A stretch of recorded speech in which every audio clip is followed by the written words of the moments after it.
Okay, so let's say you live in a country sandwiched in between two really big empires. Soon, one of the empires invades your home and your country is definitely taken over.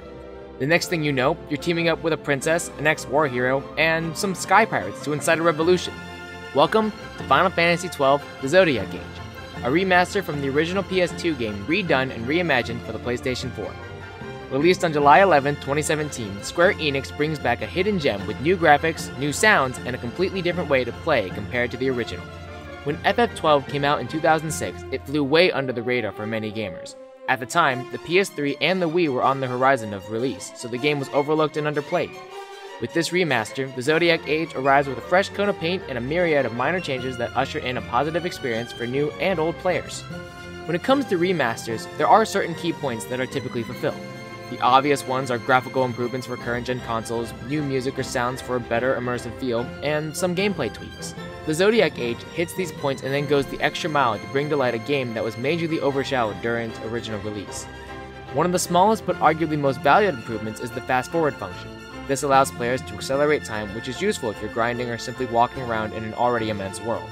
The graphical improvements going from PS2 to PS4 add even more beauty to an already elegant environment, and the remaster also adds a completely reorchestrated soundtrack to the game, but does give you the option to listen to the original in case you're feeling nostalgic.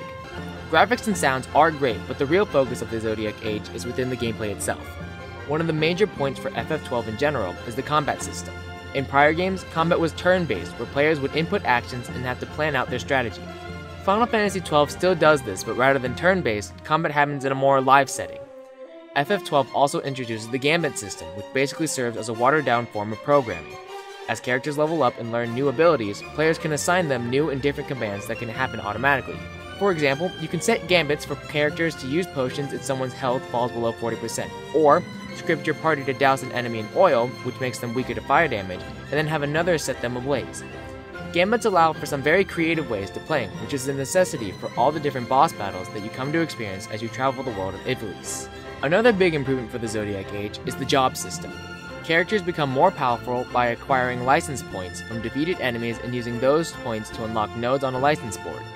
These nodes allow for better equipment, spells, and even more gambit slots. With the 2006 release, the license board was a huge mess that made things much more complicated than it should be. With the Zodiac Age, the board is carved up into tiny jobs that can be assigned 2 per character. With this kind of organization, you're always making interesting decisions. Which job should I use, which nodes take priority, or how should I balance my party?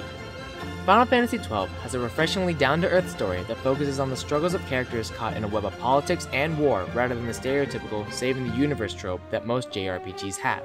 The story has the focus on the characters and their small but no less important roles with a much larger struggle that is filled with twists, betrayal, and triumphs that make the story feel more impactful. I really appreciate the amount of detail that was taken to create a world with so much depth. With such a huge narrative, it can be slightly tedious to read the reams of dialogue, but there is a rewarding experience when talking to NPCs and hearing their plights within the universe.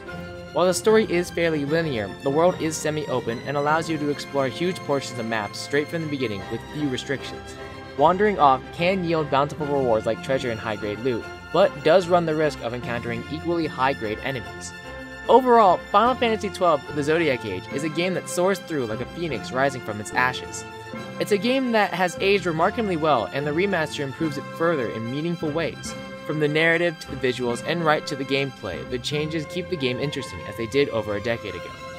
While originally this game may not have gotten the praise it deserves, the Zodiac Age gains a long overdue 10 gambits out of 10.